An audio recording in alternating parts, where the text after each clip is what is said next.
Ini memang manusia kardus menurut saya ini. Ini nggak akan selesai, ya.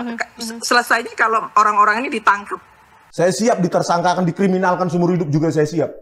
Ini ilmiah. Pertanyaannya gini sebenarnya, kalau asli mau apa? Kalau palsu mau diapain juga? Itu pertanyaan yang harus dijawab oleh Roy Suryo dan kawan-kawan. Kalau hasil kalian, ya, ini saya ingatkan kepada laboratorium forensik Bareskrim, kalau kalian merasa bahwa hasil kalian itu reliable dan otentik, maka harus siap kita sama-sama bersepakat untuk menentukan laboratorium yang independen di luar negeri. Kami yang biayai urunan. Kalau hasil kalian reliable, handal, tanpa intervensi, maka harus siap. Itulah namanya scientific. Ini kan institusi resmi, lembaga negara gitu loh. Kalau kita tidak percaya kepada aparat hukum sendiri, ya jangan tinggal di Indonesia menurut saya. Emang mereka siapa? Mereka sampai bersikap seperti itu, mengkhianati bangsa dan negara ini. Sampai nggak percaya dengan institusi Polri, kemudian minta Singapura yang meriksa. Ya jadi aja warga negara Singapura mereka. Emang mereka siapa? Buat para projo PA, buat para pendukung Jokowi gila, dan juga para pendukung Jokowi Sin, gua kasih tahu sama kalian ya. Kalian bilang Jokowi Indonesia maju di zaman Jokowi, pala lo pala lo peang. Jokowi udah bikin maju, yang maju tuh keluarganya bukan Indonesia. Mantunya gubernur, anaknya wapres. Yang maju apa? Indonesia makin belangsak. Lo bilang Indonesia maju bersama Pak Jokowi, terus lo bangga-banggain infrastruktur. Dia bangun pakai uang APBN, pakai uang jemaah haji. Orang gila juga bisa. Apa yang bisa dibanggain dari Jokowi apa? Coba gue tanya sama kalian. Apa? Kinerja apa? Selain ngutang, berbohong, ijazah palsu. Itu kinerja Jokowi yang gua tahu. Yang kalian bangga-banggain, ya. Nah, terus kinerjanya apa? Oh, infrastruktur, utang banyak toh. Jokowi timbang 2 periode menjabat, utangnya melebihi utang Soeharto toh. Bayar tuh sama lo, ya.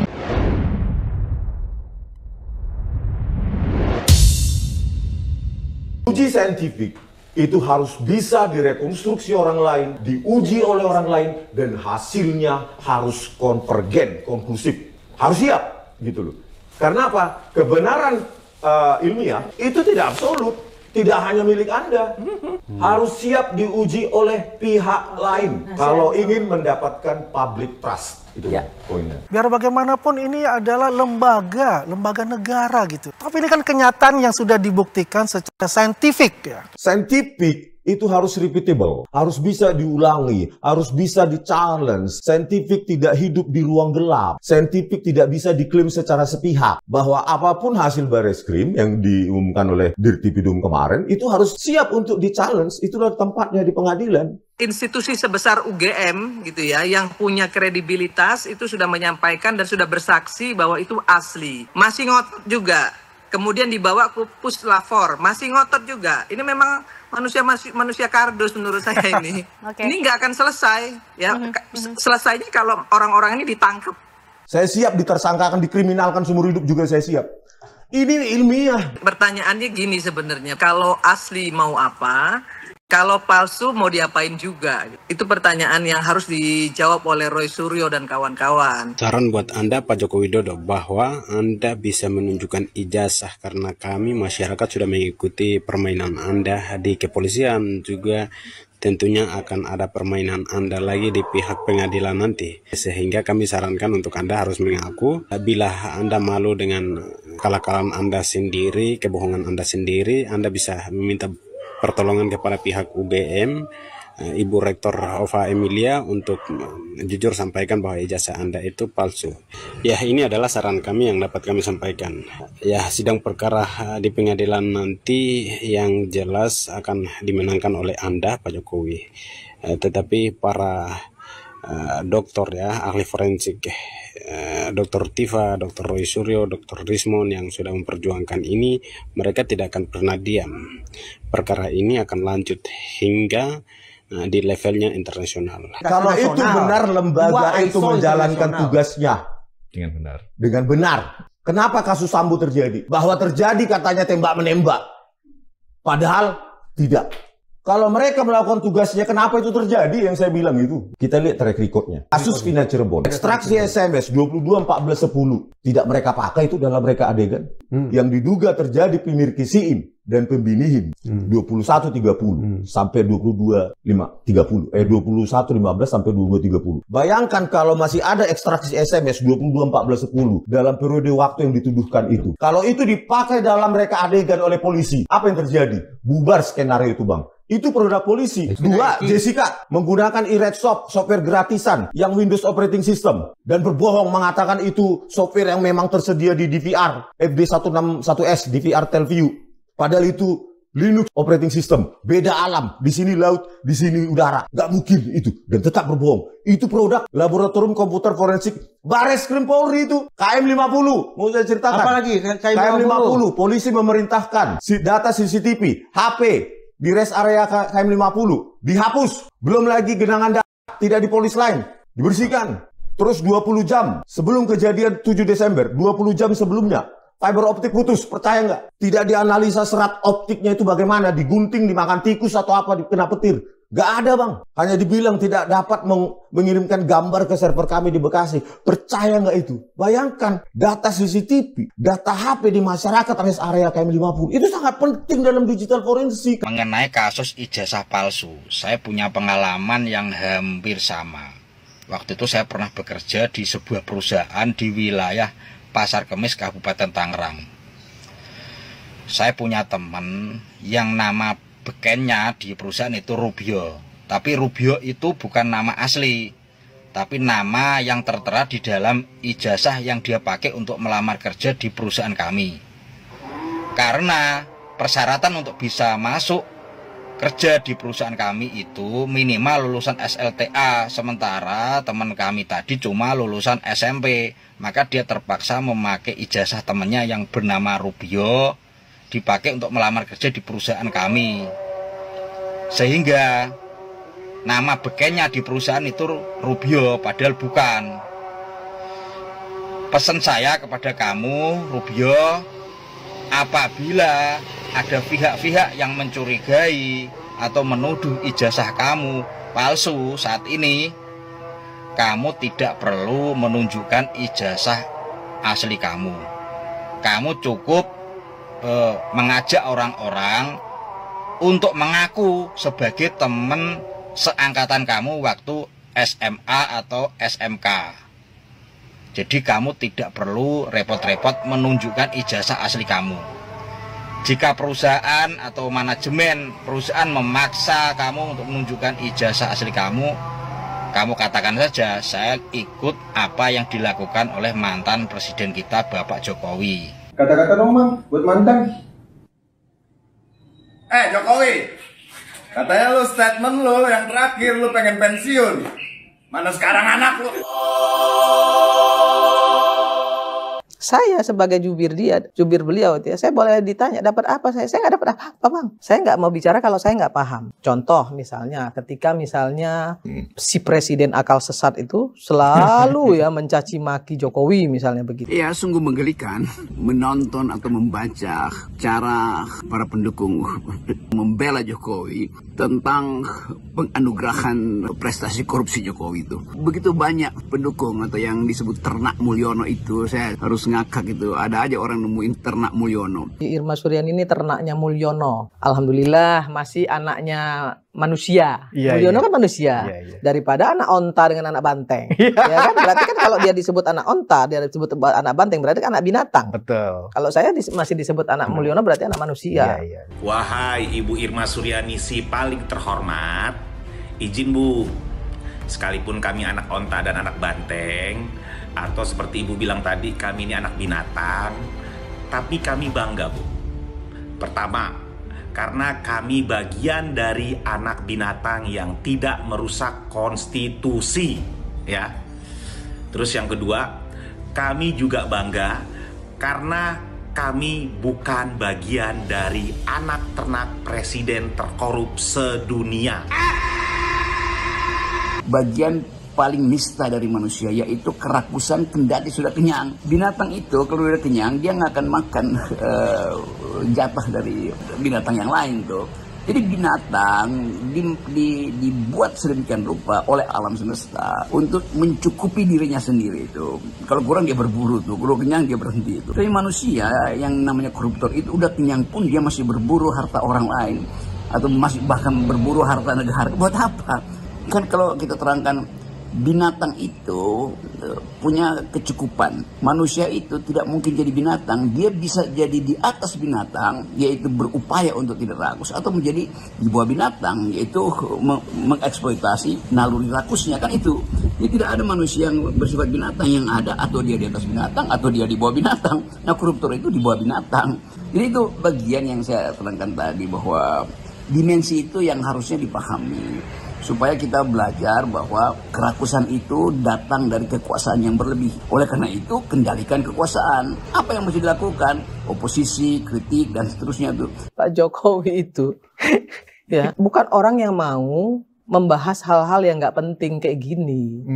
Masa itu aja masih nggak malu gitu loh. Nggak pernah digubris. Apapun omongannya, mau dibilang tolol, dungu, bangsat, nah nggak pernah digubris gitu. Biasa, tapi ya? terus dihajar habis gitu. Dan masyarakat tahu, masyarakat bisa menilai ini manusia seperti apa sih gitu. Ya, ini demokrasi seperti apa? Kalau bisa membajingan-bajinganin orang karena dia seorang filsafat gitu ya, seorang bisa dibilang pakar filsafat lah gitu ya.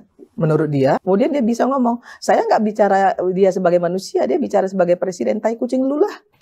Ya kan? Dia presiden dan dia juga manusia, nggak bisa dipisahin. Apakah dia presiden, dia sebagai posisi dia sebagai presiden atau sebagai manusia, nggak bisa dipisahin. Terus lu bisa anjing-anjingin, lu bisa bajingan-bajinganin. Jadi bagi saya nggak ada soal itu. Saya akan terus kasih kritik, saya akan terus kasih argumen. Tapi saya mencintai bangsa ini, negeri ini saya cintai itu. Yang saya nggak cintai adalah politisi busuk. Yang saya cintai adalah pejabat busuk, presiden busuk, menteri busuk. Ngapain cintain mereka? Mereka umurnya 5 tahun. Bangsa ini umurnya sepanjang hidup. Itu poinnya. Karena itu saya memilih untuk menghina Presiden Jokowi. Bukan Jokowi sebagai persona. Yang saya hina jabatan dia tuh. Yang saya kritik jabatan dia. Rocky Gerung menghina presiden. Loh, presiden bukan orang, presiden itu fungsi, jabatan. Presiden ada martabat. Presiden tidak punya martabat. Presiden itu disebut bermartabat ketika dia menjalankan fungsi sebagai raja. Karena tubuh publiknya menyatu dengan tubuh privat. Martabat itu hanya ada pada orang berikan, disebut human dignity. Dignitasnya pada manusia. Itu satu frasa. Human dignity. Saya menghargai manusianya, bukan jabatannya. Itu yang mesti jelas di kita tuh. Karena itu saya heran. Kenapa kalau saya memaki-maki presiden, saya diomelin? Kenapa orang yang memuji-muji presiden tidak diomelin? Kan dua-duanya deskripsi. Memuji dan memaki itu dua-duanya kualitas yang sama derajatnya. Pujian jadi pujian karena ada yang memaki. Makian jadi makian karena ada yang memuji itu. Bifurkasi itu yang mau saya terangkan. Saya terangkan sebagai dosen ya. Lu sendiri siapa? Apa yang udah lu lakukan untuk bangsa ini? Karena Pak Jokowi Rocky Gerung nggak berguna buat bangsa. 2 minggu lalu saya pulang dari Paris bawa medali emas buat Indonesia tuh.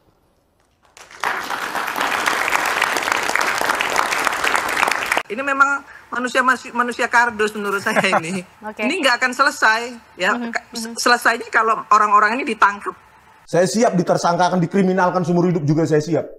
Ini ilmiah. Pertanyaannya gini sebenarnya, kalau asli mau apa, kalau palsu mau diapain juga? Itu pertanyaan yang harus dijawab oleh Roy Suryo dan kawan-kawan. Kalau hasil kalian, ya, ini saya ingatkan kepada laboratorium forensik Bareskrim, kalau kalian merasa bahwa hasil kalian itu reliable dan otentik, maka harus siap kita sama-sama bersepakat untuk menentukan laboratorium yang independen di luar negeri, kami yang biayai urunan. Kalau hasil kalian reliable, handal, tanpa intervensi, maka harus siap. Itulah namanya scientific. Ini kan institusi resmi, lembaga negara gitu loh. Kalau kita tidak percaya kepada aparat hukum sendiri, ya jangan tinggal di Indonesia menurut saya.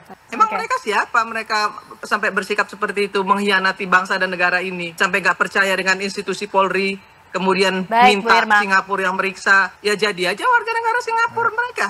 Emang mereka siapa? Buat para projo PA, buat para pendukung Jokowi gila, dan juga para pendukung Jokowi Sin. Gua kasih tahu sama kalian ya. Kalian bilang Jokowi Indonesia maju di zaman Jokowi, pala lo pala lo peang. Jokowi udah bikin maju, yang maju tuh keluarganya bukan Indonesia. Mantunya gubernur, anaknya wapres. Yang maju apa? Indonesia makin belangsak. Lo bilang Indonesia maju bersama Pak Jokowi, terus lo bangga-banggain infrastruktur. Dia bangun pakai uang APBN, pakai uang jemaah haji, orang gila juga bisa. Apa yang bisa dibanggain dari Jokowi apa? Coba gue tanya sama kalian, apa? Kinerja apa? Selain ngutang, berbohong, ijazah palsu, itu kinerja Jokowi yang gua tahu, yang kalian banggain, ya. Nah, terus kinerjanya apa? Oh, infrastruktur, utang banyak toh. Jokowi timbang 2 periode menjabat, utangnya melebihi utang Soeharto toh. Bayar tuh sama lo, ya. Assalamualaikum warahmatullahi wabarakatuh. Berjumpa lagi bersama saya di Mas TV Channel. Barusan tadi disaksikan ya sebuah video di mana waktu Joman, yaitu Andi Aswan, sempat menanggapi soal ya pernyataan dari Rismon CS, dari Roysuryo CS mengenai hasil yang disampaikan oleh Bareskrim mengenai keterangan ijazah Pak Jokowi yang ternyata dinyatakan asli ya. Tetapi kan ternyata Roysuryo dan Bang Rismon dan para kawan-kawannya belum mau menerima ya dengan hasil keputusan itu.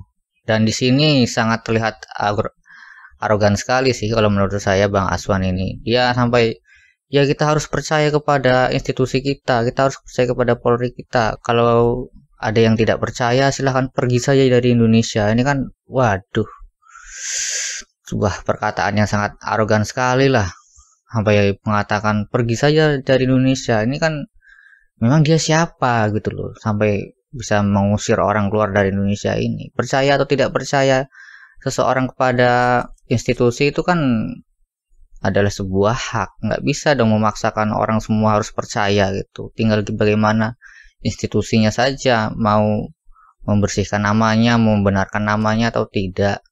Begitupun yang disampaikan oleh Bu Irma Suryani ya, beliau sangat menggebu-gebu sekali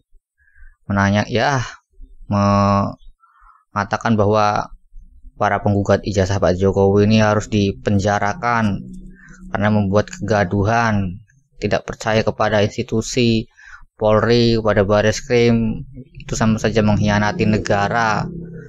Kalau nggak percaya, yang mending pergi aja dari Indonesia, pergi aja dari negara ini.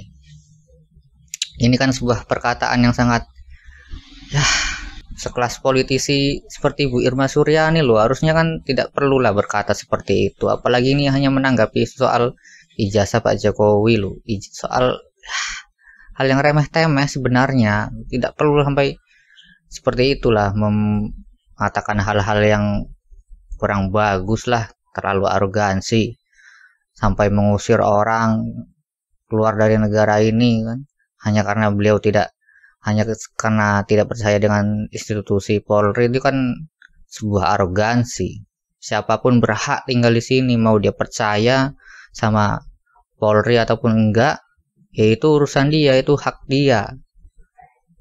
Selagi mereka tidak melanggar ketatanegaraan, tidak membuat kerusuhan dan keonaran, ya sah-sah saja sih kalau menurut saya. Dan kalaupun membuat keonaran ataupun membuat kerusuhan kan ada pihak-pihak berwajib yang bisa menanganinya dan juga bisa menghukumnya. Tidak perlulah sampai mengusir-ngusir seseorang dari negara kita ini. Orang Indonesia ya berhak tinggal di sini, siapapun dia. Tidak ada satupun orang ataupun ya politisi maupun pejabat yang berhak mengusir rakyat Indonesia ini dari negaranya sendiri, terlepas dari apa yang telah dia perbuat dan dia perlakukan ya. Ini kan sangat kurang dewasa sekali lah seorang politisi senior kan, yang katanya sudah ya beberapa kali menjadi anggota DPR, harusnya bisa lebih bijak lagi, bisa lebih cermat lagi dalam menanggapi suatu isu. Tidak perlu sampai melontarkan kata-kata seperti itu. Begitu juga dengan Bang Andi Aswan ini yang ya menurut saya dia juga siapa gitu loh kalau kita mau tanya balik kan. Sampai berani mengusir seorang hanya karena dia tidak percaya kepada institusi Polri, hanya saja dia tidak percaya kepada apa yang disampaikan oleh Bareskrim, lalu dia berhak untuk meninggalkan negara ini. Dia tidak punya hak untuk tinggal di sini, seperti itu kan. Tidak seperti itu jalan pikirannya. Kalau seandainya Bang Rismon, Bang Roy Suryo dan kawan-kawannya tidak percaya, kan mungkin ada langkah-langkah berikutnya yang akan mereka tempuh.